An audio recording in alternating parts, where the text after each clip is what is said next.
जय श्री राम दोस्तों। हमारी आज की कहानी है रिश्तों का मोल।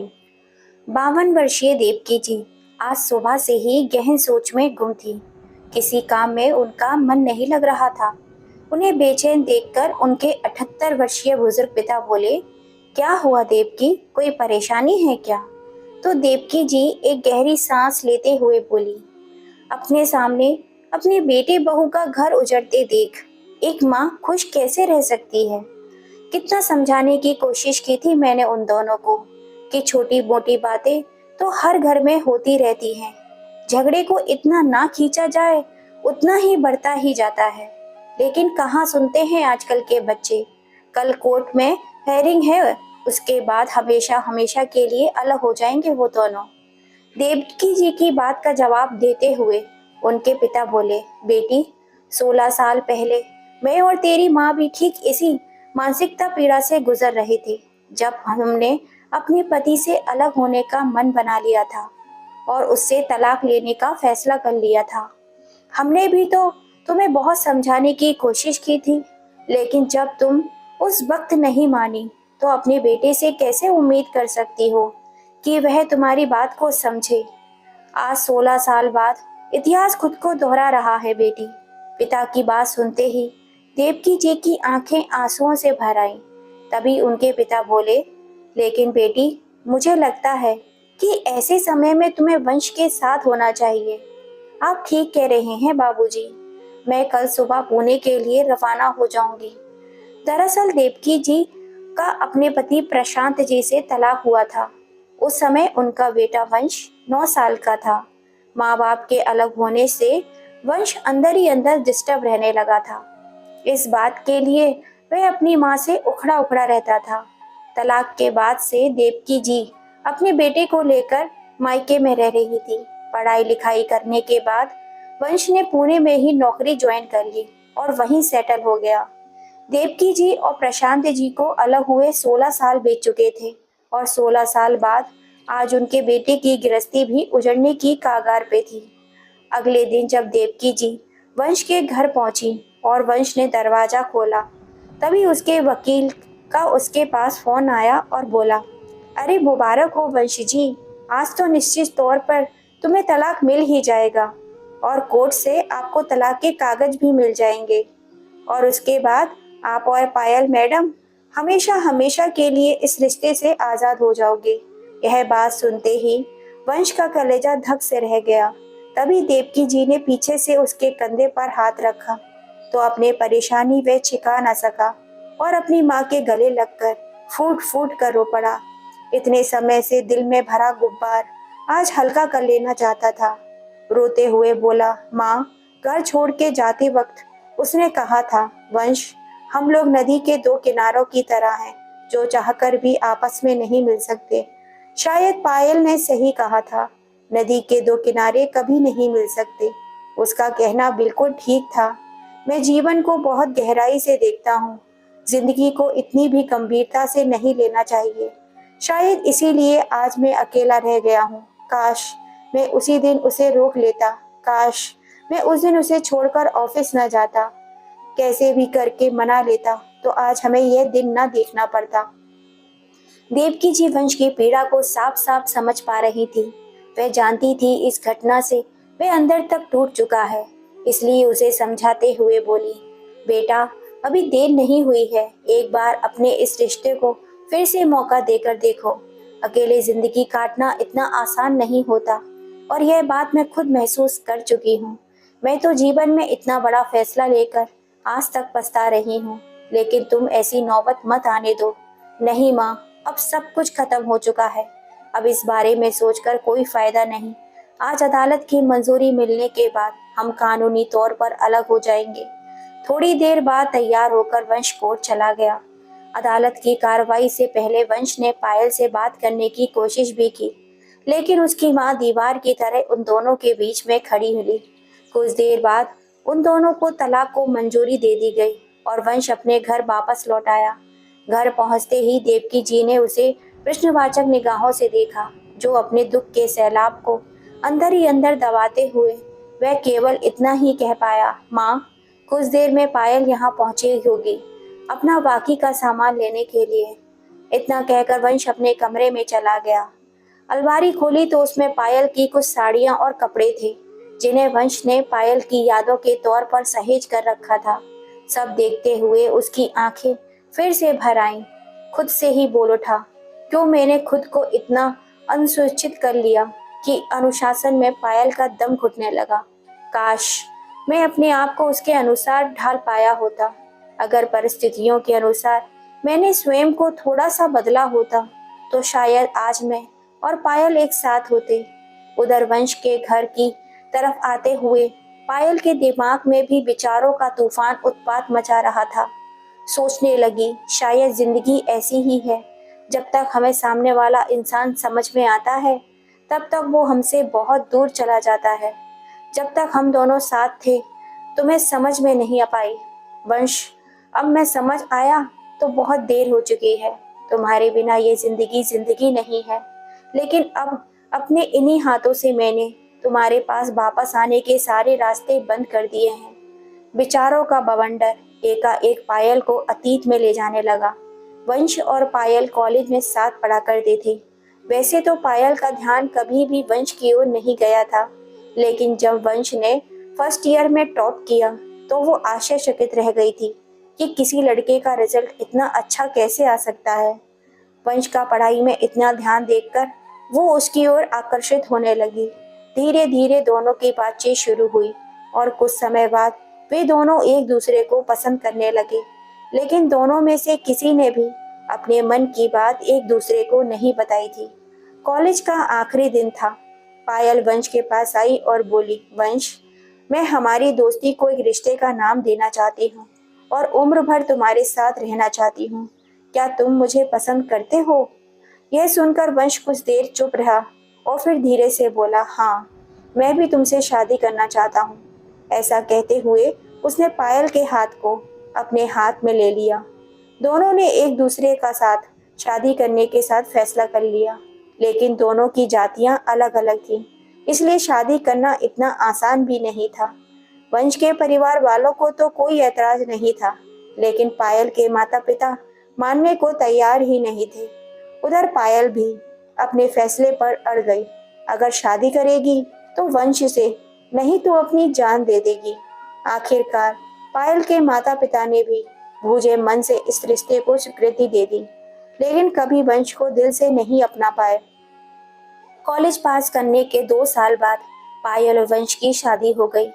पायल अपनी शादी के बाद के उन खूबसूरत लम्हों को याद करने लगी, जब शादी के बाद पायल ने वंश के घर में पहला कदम रखा था।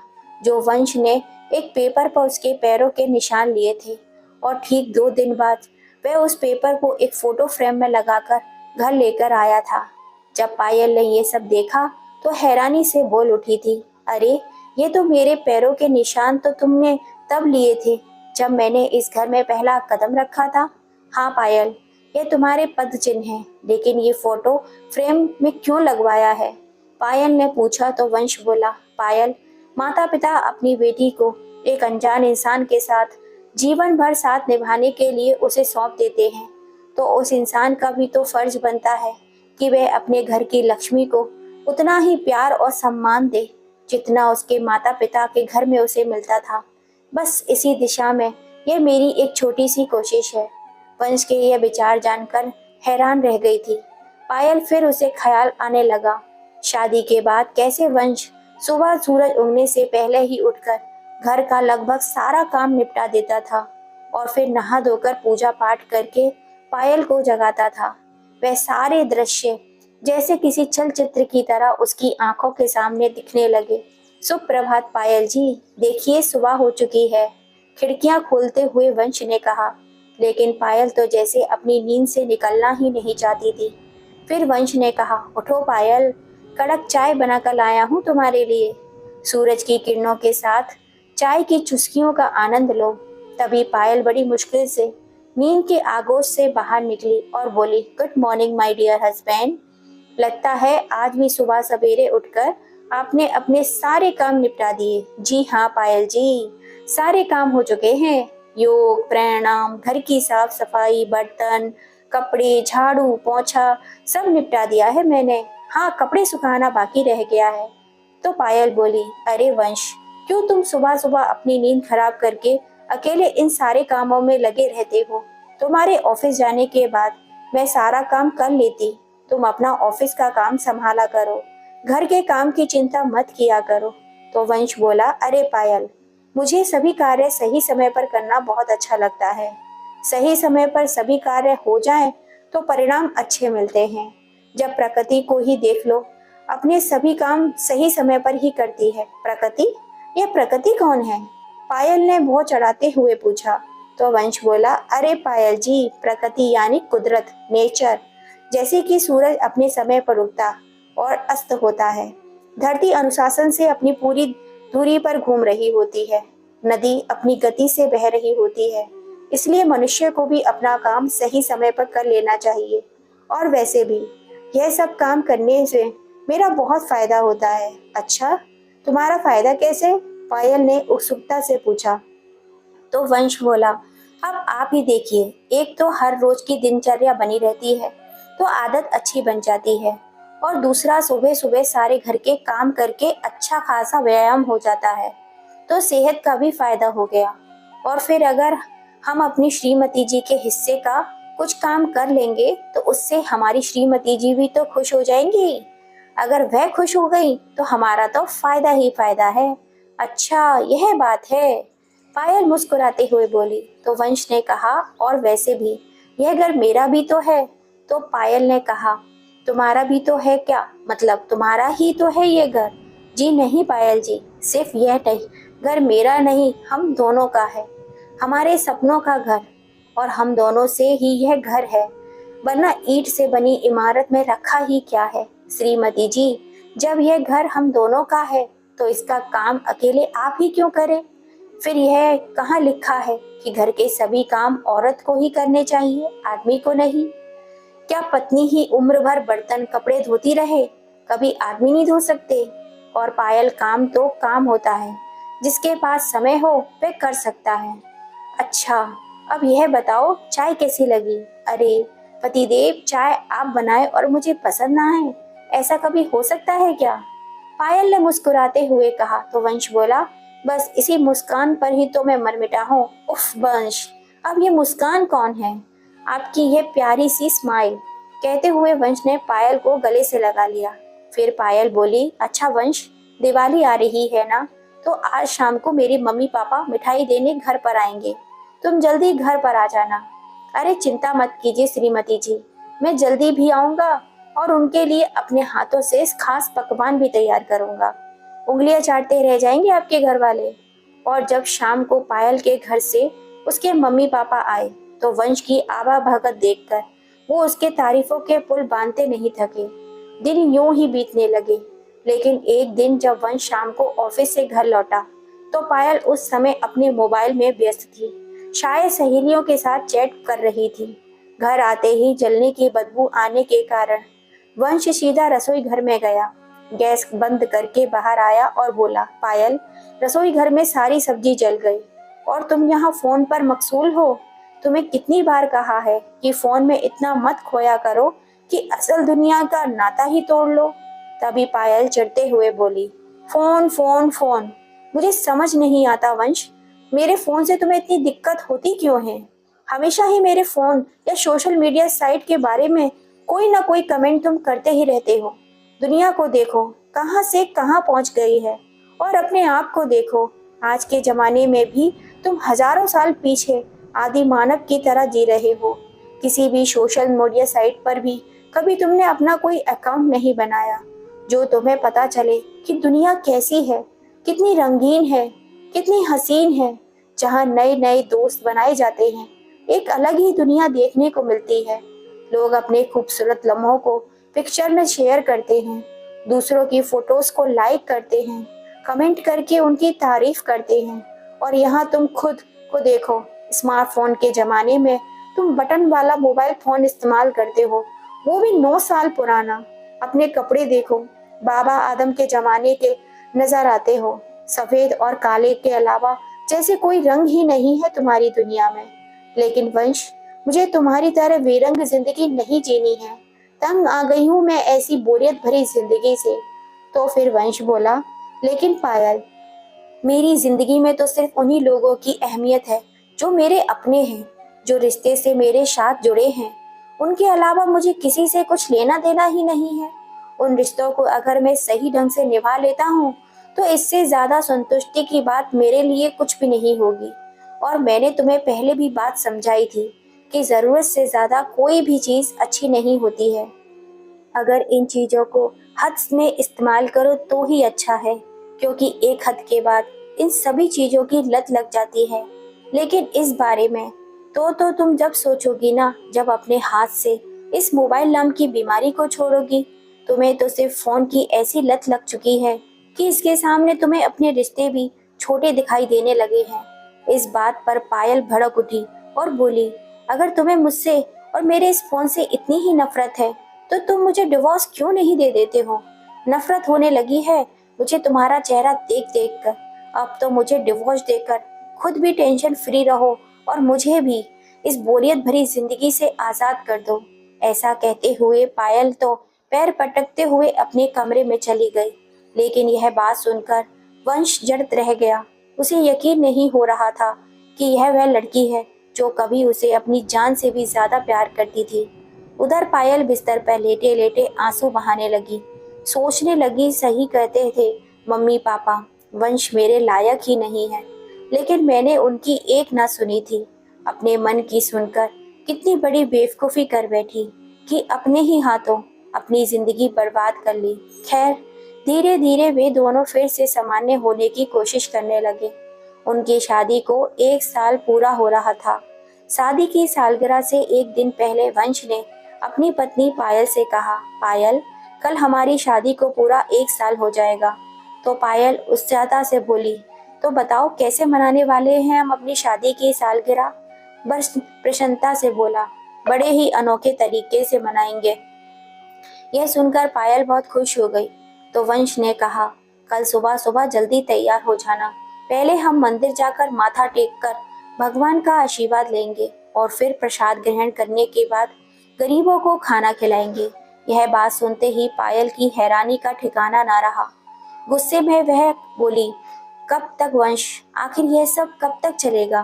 पूरा 1 साल हो गया हमारी शादी को, लेकिन तुम्हारी आदतें अभी तक नहीं बदली। ना तो कोई एक्साइटमेंट है और ना ही कोई इंजॉयमेंट है। अरे इतने बोर इंसान तुम हो कैसे कि एक सरप्राइज तक नहीं दिया जाता अपनी पत्नी को? क्यों नहीं समझते हो कि जीवन में बदलाव भी एक बहुत बड़ी जरूरत चीज है?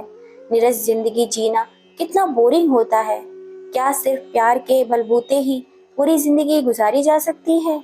अरे एक ही तो जिंदगी है, कुछ सपने भी तो होते हैं इंसान के, कुछ इच्छाएं होती हैं।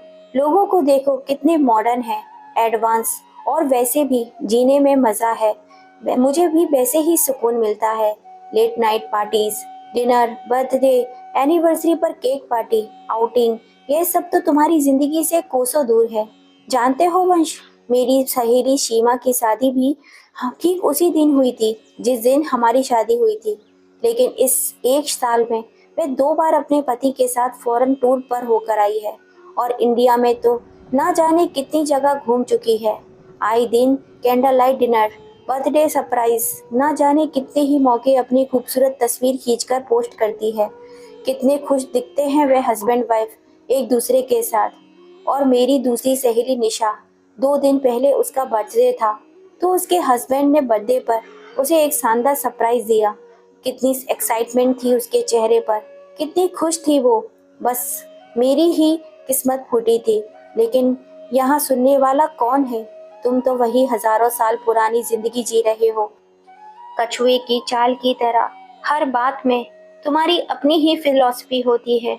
जमीन पर बैठकर शुद्ध शाकाहारी भोजन करना है, प्रातःकाल उठकर योग प्राणायाम करना है।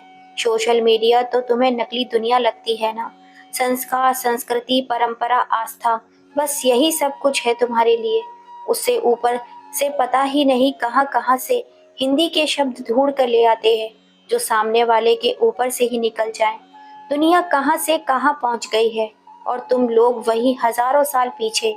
खास मौका पर सरप्राइज देना तो दूर, तुम्हें तो पूरी प्रसाद और गरीबों को खाना बांटने में ही दुनिया जहां का सुख मिल जाता है। पायल के मुंह से ये सब बातें सुनकर वंश हैरानी से उसे देखता रहा। उसे मालूम था कि यदि इस समय वह कुछ भी कहेगा तो झगड़ा और ज्यादा बढ़ सकता है। अगले दिन वह पायल के पास आया और उसे प्यार से समझाते हुए बोला, पायल, कल मैंने तुम्हें जो कुछ भी कहा, तुम्हारा दिल दुखाने का मेरा कोई इरादा नहीं था। जब मैंने देखा कि दिन रात तुम फोन में व्यस्त रहने के कारण, सोशल मीडिया को जरूरत से ज्यादा इस्तेमाल करने के कारण घर के बाकी कामों को तुम बिल्कुल अनदेखा कर रही हो, तो मुझसे रहा नहीं गया। तो शायद मेरे मुंह से कुछ ज्यादा ही निकल गया। इस सब के लिए मैं तुमसे माफी मांगता हूँ और आगे से ऐसा कुछ ना हो, इसके लिए भी मैं तुमसे एक गुजारिश करता हूँ कि इस नकली दुनिया से समय रहते बाहर आ जाओ।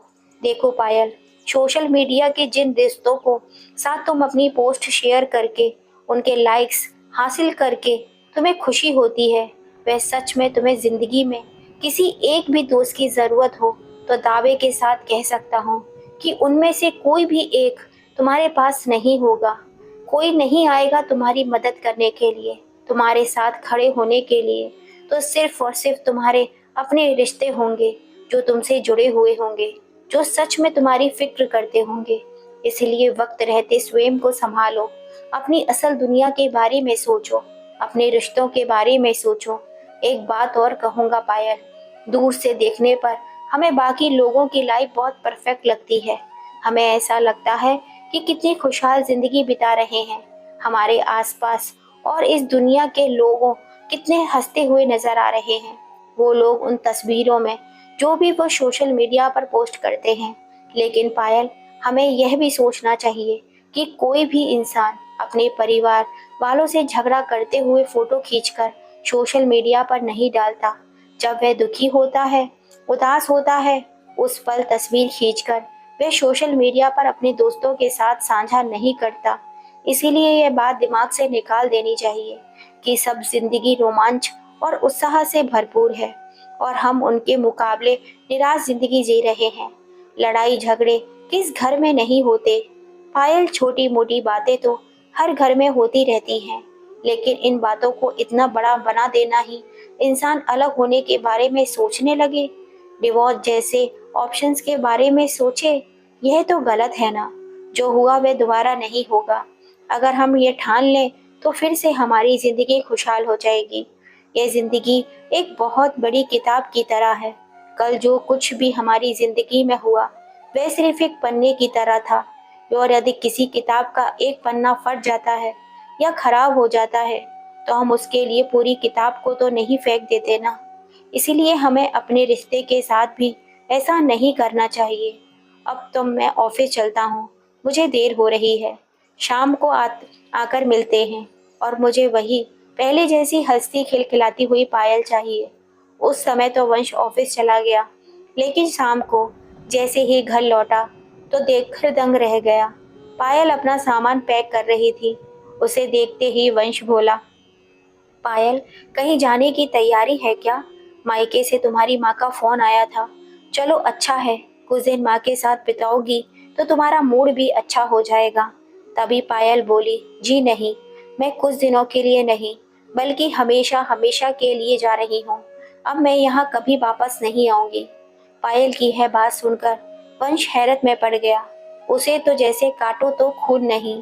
फिर खुद को संभालते हुए बोला, पायल, तुम ही तो कहती हो कि एक ही जिंदगी है, फिर यह भी तो सोचो कि क्या यह जिंदगी हमें लड़ने झगड़ने के लिए मिली है? हम प्यार से, समझदारी से एक साथ रहकर भी तो जी सकते हैं ना। फिर ऐसा माहौल क्यों बनाना? देखो पायल, मेरी बात समझने की कोशिश करो। तभी वंश की बात को काटते हुए पायल बोली, बस कुछ और नहीं समझना मुझे। अपने भाषण तुम अपने पास ही रखो। मैं तो सिर्फ इतना जानती हूँ कि जो इंसान मेरी ख्वाहिशों को पूरा नहीं कर सकता, उसकी नज़रों में मेरे सपनों की कोई कदर नहीं है। उस इंसान के साथ रहकर मैं अपनी ज़िंदगी बर्बाद नहीं कर सकती। ऐसा कहते हुए जैसे ही पायल अपना बैग उठाने लगी तो वंश बोला, ठीक है पायल, अगर मैं इतना ही बुरा लगता हूँ तुम्हें तो तुम यह घर छोड़कर जा सकती हो। लेकिन एक बात याद रखना, फिर इस घर के दरवाजे तुम्हारे लिए हमेशा हमेशा के लिए बंद हो जाएंगे। तुम चाहकर भी मेरी जिंदगी में कभी अपनी जगह नहीं बना पाओगी। तो पायल ने गुस्से में कहा, तुम जैसे इंसान की जिंदगी में वापस आना भी कौन चाहता है। यहाँ वापस आने से बेहतर है कि मैं अपनी जिंदगी खत्म कर लूं। ऐसा कहते हुए पायल वंश का घर छोड़कर हमेशा हमेशा के लिए चली गई। आखिरकार नौबत तलाक तक आ पहुंची। पिछली बातों में खोई पायल अचानक से अपने वर्तमान में आ गई। जब वंश के घर के बाहर पहुंचकर ड्राइवर ने टैक्सी को ब्रेक लगाई। जैसे ही दरवाजे पर पहुंचकर पायल ने बेल बजाई तो उसकी नज़र घर की नेम प्लेट पर पड़ी, जहां लिखा था पायल और वंश का आशियाना। देखते ही उसकी आंखें भर आईं। बेल बजाने पर देवकी जी ने दरवाजा खोला तो पायल ने उनके पैर छुए। हमेशा की तरह सदा सुहागन रहो का आशीर्वाद। तो पायल हैरानी से उनकी ओर देखने लगी। उसी समय पायल का मोबाइल बज उठा। हाँ माँ, मैं पहुंच गई हूँ, बुझे मन से पायल ने कहा। तो दूसरी ओर से आवाज आई, ज्यादा देर वहां रुकने की जरूरत नहीं है, अपना सामान उठाओ और निकलो वहां से। ठीक है मम्मी, ऐसा कहकर उसने फोन रख दिया। अंदर आई तो जैसे यादों का सैलाब उसकी राह देख रहा था। उसके हाथों से सजा वह आशियाना अभी तक बिल्कुल वैसा की वैसा ही था। सामने दीवार पर दुल्हन के रूप में सजी पायल की एक खूबसूरत सी तस्वीर लगी हुई थी, जो आज उससे पूछ रही थी, क्यों पायल, कर ली अपने सपनों की उड़ान पूरी, जिसके लिए तुमने अपने वंश को छोड़ दिया था। फिर उसकी नज़र अपने उन पद चिन्हों पर पड़ी जिसे वंश ने बड़े प्यार से फोटो फ्रेम कराकर दीवार पर लगाया था। फिर उसे दिखाई दी अपनी और वंश की वह तस्वीर, जिसमें वे दोनों एक दूसरे के हाथों में हाथ डाले बेहद खुश नजर आ रहे थे। अचानक उसे ऐसा लगा जैसे उस घर की एक एक चीज चीख चीख कर उससे सिर्फ एक ही सवाल कर रही है, क्यों उजाड़ दिया तुमने अपना बसा बसाया घर। सहसा उसकी आंखों से आंसू बह निकले। अपने आंसू को पोंछते हुए वह कमरे में पहुंची तो देखा सामने वंश खड़ा था। पायल के हाथ में कोर्ट के कागज देखते ही वंश मन ही मन उसे बोला, पायल, भले ही इस कागज में लिखी गई सारी चीजें तुम यहाँ से ले जाओ, लेकिन हम दोनों के बीच जो सबसे ज्यादा जरूरी चीज थी वह तो इस कागज में लिखी ही नहीं। क्या इतना जरूरी था ये कागज का एक टुकड़ा। फिर थोड़ी देर के सन्नाटे के बाद स्वयं को सामान्य दिखाता हुआ वंश बोला, कैसी हो तुम। मैं ठीक हूँ, तुम बताओ, तुम कैसे हो। पायल ने पूछा तो वंश अभी कुछ कहने ही लगा था कि इतने में पायल के मोबाइल पर उसकी सहेली का कॉल आ गया। फोन कॉल सुनते ही पायल के पैरों तले जमीन खिसक गई। क्या, ऐसा नहीं हो सकता, कहते हुए पायल रोने लगी। पायल के रोने की आवाज सुनकर देवकी जी भी अपने कमरे से बाहर आ गई। उधर वंश भी घबरा गया कि आखिर बात क्या है। तो पायल ने रोते हुए कहा, वंश, मेरी सहेली सीमा ने सुसाइड करने की कोशिश की है। इस समय वो अस्पताल में एडमिट है। मुझे अभी की अभी उससे मिलने जाना होगा। कहते हुए पायल जैसे ही घर से बाहर जाने लगी तभी वंश बोला, रुको पायल, मैं भी तुम्हारे साथ चलता हूँ। पायल वंश के साथ स्कूटर पर बैठकर अपनी सहेली से मिलने अस्पताल पहुंची। सीमा, आखिर तुमने ऐसा कदम क्यों उठाया, और यह सब करने से पहले अपने परिवार वालों के बारे में सोचा नहीं, अपने पति के बारे में भी नहीं सोचा कि वह तेरे बिना कैसे जिएगा। तो सीमा बोली, अरे उसी ने तो मजबूर किया मुझे यह कदम उठाने को। यह सुनते ही पायल आश्चर्यचकित रह गई और फिर बोली, लेकिन ऐसा कैसे हो सकता है, तुम तो एक दूसरे के साथ बहुत खुश थे ना। तो सीमा फीकी सी मुस्कान के साथ बोली, अरे कैसी खुशी यार, एक औरत को चाहे जितने भी ऐशो आराम क्यों न मिल जाए, लेकिन अगर उसे पति का प्यार न मिले तो क्या फायदा ऐसी जिंदगी जीने का। उन्हें तो कोई और ही लड़की पसंद है, फिर मैं जीकर क्या करूंगी। सारी सच्चाई जानकर पायल की आंखें फटी की फटी रह गईं। वह स्वयं को संभाल नहीं पा रही थी। एकाएक उसे अपने और वंश के रिश्ते का ख्याल आया। उस इंसान ने तो सिर्फ और सिर्फ उससे ही प्यार किया था, कभी अपने प्यार में कोई कमी नहीं आने दी थी, उसकी हर ज़रूरत पूरी करने की भरपूर कोशिश की थी।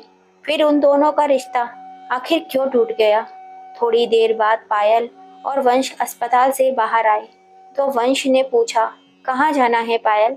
अगर तुम ठीक महसूस नहीं कर रही हो तो मैं तुम्हें तुम्हारे घर छोड़ देता हूँ। अपना सामान तुम कल ले जाना। तो पायल बोली, नहीं वंश, तुम्हारे घर चलते हैं। एक बार मैं वापस चली गई तो फिर कभी नहीं आ सकूंगी। रास्ते भर पायल के दिमाग में विचारों का तूफान चलता रहा। सोचने लगी, ठीक ही तो कहता था वंश कि जो लोग सोशल मीडिया पर खुश नजर आते हैं, जरूरी तो नहीं कि वे असल जिंदगी में भी खुश हों। हम उन्हें देखकर अपनी तुलना उन लोगों से करने लगते हैं और चाहते हैं कि हम भी वैसी ही जिंदगी जिएं जैसी वो जद्दोजहद में जी रहे हैं। जो हमारे पास होता है हम उसका महत्व समझ ही नहीं पाते। रास्ते में जब वंश ने रेड लाइट पर स्कूटर रोका तो पायल ने देखा कि वही उनके पास में एक मोटरसाइकिल पर एक नवविवाहित जोड़ा बैठा हुआ था। पति के पीछे बैठी पत्नी अपने पति को कस कर थामे हुए थी। चेहरे पर एक मुस्कुराहट थी, एक सुकून था, मानो उसके साथ रहकर वे पूर्ण रूप से सुरक्षित महसूस कर रही थी। देखते हुए पायल सोचने लगी कि कितना मधुर होता है ऐसे इंसान के साथ जो हमसे बेहद प्यार करता हो। कितना बड़ा संबल होता है वह प्यार जिसे पाकर एक औरत अपनी संपूर्ण पीड़ाओं को भूल बैठी हो। कितनी खुशहाल जिंदगी जी रही थी। कभी मैं भी तो वंश के साथ अपनी ऐसी ही सुकून भरी जिंदगी जी रही थी। तभी अपने हाथ में कोर्ट के कागज देखते हुए मैं मन ही मन बोल उठी, इस कागज के टुकड़े ने मुझसे सिर्फ मेरे प्यार को ही नहीं छीना बल्कि मेरी हर खुशी, हर त्योहार को हमेशा हमेशा के लिए मुझसे छीन लिया है। उन खूबसूरत पलों को छीन लिया जो कभी हम लोगों ने एक साथ जिए थे। थोड़ी देर बाद वे लोग घर पहुंचे तो वंश बोला, तुम कमरे से अपना सामान ले लो पायल। और जैसे ही वंश देवकी जी के पास उनके कमरे में जाने लगा तो पायल बोली, वंश मुझे तुमसे कुछ बात करनी है। वंश ने पायल की ओर देखा तो उसकी आंखों से आंसू बह रहे थे। उसे ऐसे देखकर वंश सहसा बोल उठा, तुम ठीक तो हो ना पायल? यहाँ बैठो, कहो क्या कहना चाहती हो? वंश ने कुछ पूछा लेकिन पायल चाहते हुए भी कुछ बोल नहीं पा रही थी। उसका दिल बैठा जा रहा था, वह सुन सी पड़ती जा रही थी। थोड़ी देर की चुप्पी के बाद वंश ने कहा, पायल एक बात पूछूं? इतने महीने हम एक दूसरे से अलग रहे, क्या तुम्हें एक पल के लिए भी ऐसा महसूस नहीं हुआ कि तुम्हें मुझसे बात करनी चाहिए? एक बार मुझे कॉल तो कर लेती। क्या इतना कमजोर था हम दोनों का रिश्ता? कहते कहते वंश की आवाज कांपने लगी तो पायल रुंधे स्वर में बोली, सच कहूँ तो इस घर से जाने का फैसला लेकर मैंने अपने पैर पर खुद ही कुल्हाड़ी मार ली है। मैं तुमसे थोड़ी सी नाराज क्या हुई कि मैंने दूसरों को हम दोनों के रिश्तों के बीच में आने की इजाजत दे दी। मेरे अपने ही लोगों ने मेरे गुस्से को नफरत में बदल दिया और मुझे पता ही नहीं चला। और जब इस बात का एहसास हुआ तब तक कोर्ट के पेपर साइन कर चुकी थी। मेरे अपनों ने मुझे तुमसे इस कदर दूर कर दिया कि फिर कभी तुम्हारे पास लौट कर ना आ सकी। लेकिन इस समय गलती तो मेरी ही थी जो तुम्हें यह मौका दिया। वंश, आज सब कुछ गुजरने के बाद मुझे एहसास हो रहा है कि जैसे सब कुछ छूट रहा है। डाइवर्स होने के साथ साथ जैसे मेरी जिंदगी ही मुझसे दूर होती जा रही है। आज मुझे समझ में आया कि जो मेरी सबसे ज्यादा परवाह करता था मैंने उसी की कदर नहीं की। जो बातें तुमने मुझे समझाने के लिए कही थी वह बातें उस समय मुझे गलत लग रही थी, लेकिन धीरे धीरे दुनियादारी की समझ आने के साथ साथ वह सारी बातें मेरी समझ में आ चुकी हैं। आज के दौर में रिश्ते टूटने का सबसे बड़ा कारण यही है कि हम संस्कारों से दूर होते जा रहे हैं, अपनी मर्जी से जीना चाहते हैं। सोशल मीडिया और एलिगेंस के ज़माने में हम दिन भर इतनी साइट पर विजिट करते हैं कि हमें अपनों के पास बैठने का टाइम ही नहीं मिलता। अपने रिश्तों को हम पूरी तरह दरकिनार कर चुके हैं। लेकिन वंश, इन बातों को समझने में मैंने शायद बहुत देर कर दी। कहते हुए पायल फपक फपक कर रो पड़ी। फिर कुछ शांत होते हुए बोली, लेकिन वंश, तुम भी तो मुझे फोन कर सकते थे ना। एक बार मुझे मनाने की कोशिश की तो होती, या फिर मुझे लेने ही आ जाते। तो वंश बोला, सोचा तो बहुत बार, लेकिन शायद अहम की दीवारें भावनाओं से कहीं ज्यादा मजबूत हो चुकी थी। अगर घमंड को एक तरफ रखकर मैंने हालात को सही करने की कोशिश की होती तो हमारा रिश्ता टूटने से बच जाता। कहते कहते वंश की आंखें भर आईं तो पायल वंश के सामने घुटने के बल बैठ गई और बोली, मुझसे बहुत बड़ी गलती हो गई वंश। क्या तुम अपने दिल में फिर से मेरे लिए जगह बना सकते हो? वह जगह तो अभी भी तुम्हारी ही है पायल। तुम भले ही शारीरिक तौर पर यहाँ घर छोड़कर चली गई थी, लेकिन तुम्हारे जाने के बाद एक दिन भी ऐसा नहीं गया जब मैं तुम्हारी याद में रोया नहीं हूँ। वापस आ जाओ पायल, वापस आ जाओ, मुझे तुम्हारी जरूरत है। यह देखकर पायल के मुंह से जैसे शब्द ही उच्चारित नहीं हो पा रहे थे। एक झटके में उसने कोर्ट के पेपर्स फाड़ दिए। तभी पायल के फोन की बेल बजी। हेलो, हेलो बेटी, तू अभी तक घर क्यों नहीं आई? कहाँ रह गई? इतनी देर हो गई। माँ, मैं तो कब से घर पहुँच चुकी हूँ, लेकिन आपके घर नहीं, अपने और वंश के घर, और अब यही मेरा घर है। कहते हुए पायल ने फोन काट दिया। उसका सिर वंश के सीने से सट गया। वंश ने उसे बाहों में भर लिया। भावनाओं के सारे बांध एक साथ टूट गए और दोनों ओर से आंसू बहने लगे। थोड़ी देर बाद वंश और पायल को पता चला कि देवकी जी घर पर नहीं है। उन्होंने सारी तरफ देखा, लेकिन माँ कहीं नहीं मिली। वंश ने माँ को कई बार फोन लगाया, लेकिन फोन भी नहीं लग रहा था। करीब 1 घंटे बाद उसके पास देवकी जी का फोन आया। माँ, आप कहाँ हैं और हमें बिना बताए कैसे चली गई? ऐसे भी कोई करता है क्या भला? तो दूसरी ओर से उसकी माँ की आवाज आई, बेटा, यूं तो बच्चे अपने माँ बाप से बहुत कुछ सीखते हैं, लेकिन आज मुझे अपने बच्चों से सीखने को मिला है। मैं तुम्हारे पापा के घर पर हूँ। आज से मैं और तेरे पापा एक साथ रहेंगे। तो दोस्तों, पति पत्नी में प्यार और तकरार एक ही सिक्के के दो पहलू हैं। जरा सी बात पर कोई ऐसा फैसला नहीं लेना चाहिए कि जिंदगी भर उसका अफसोस हो, जिंदगी भर उसके कांटे हमें दर्द देते रहें। दोस्तों, क्या सोशल मीडिया और बदलते माहौल को देखकर आजकल जो पति पत्नी के रिश्ते टूट रहे हैं वो सही है या गलत? अपनी राय हमें कमेंट करके ज़रूर बताइएगा। और इस कहानी में थोड़ी सी भी सच्चाई हो तो ज़्यादा से ज़्यादा इसे अपने फैमिली फ्रेंड में शेयर कीजिएगा। और अगर अभी तक लाइक एंड सब्सक्राइब नहीं किया है तो जल्दी से कर लीजिए। फिर मिलेंगे आपसे ऐसी ही किसी कहानी के संग। जय श्री राम दोस्तों।